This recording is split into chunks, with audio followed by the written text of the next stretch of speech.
from this fever dream that's killing me. You're drowning and I can save you, and that's all I see. Over and over,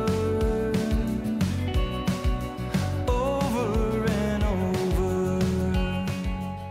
Het is vrijdag, dat betekent dat het bijna weekend is. Maar eerst hebben we een heerlijke aflevering van de zomer van ZVL voor je klaarstaan. We zijn vandaag in Sluiskil, hier op het Lelyplein, waar volop gewerkt wordt aan de gildefeesten die dit weekend op programma staan. Tijd om daarover te praten, samen met Piet Kopietus. Alles voor jong en oud. Op de vrijdag beginnen we gelijk voor de ouderen.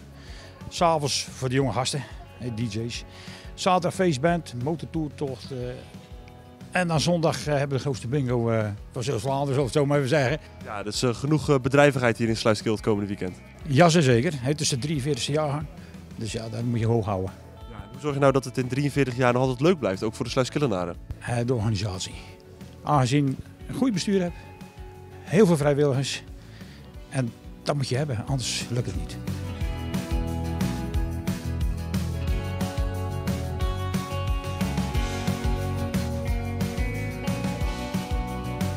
Ja, en in Sluiskil is ontzettend veel te beleven. En dat is allemaal samengevat in dit museum, Museum Sluiskil.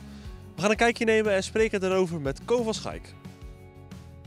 Ja, Co, we zijn nu in het Museum Sluiskil. Wat is hier allemaal te zien? Eigenlijk alles van de geschiedenis van Sluiskil. Die begint al heel vroeg.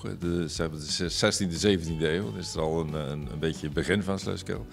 En de naam zegt het Museum Sluiskil. De rijke geschiedenis van Sluiskil zit erin. Maar ook de ups en downs. De Sluiskil heeft veel meegemaakt. Het ziekenhuis is hier ontstaan, is ook weer gesloopt. De kookfabriek is hier ontstaan, is ook weer gesloopt.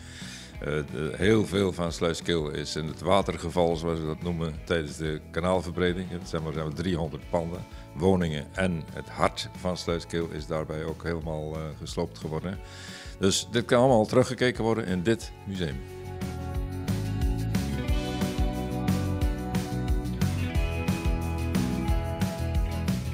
Vandaag is de zomer van ZVL in Sluiskil. Kunt u me aanwijzen waar Sluiskil ligt? Jazeker, Sluiskil ligt in het midden van de kanaalzone. Dat ligt hier. Kijk, perfect. Dan ga ik er eentje verder. Overslag, daar zijn we aanstaande maandag. Kunt u mij vertellen waar Overslag ligt? Ik ga proberen. Hier. Oh, nog iets omlaag? Oh, hier, dan helemaal.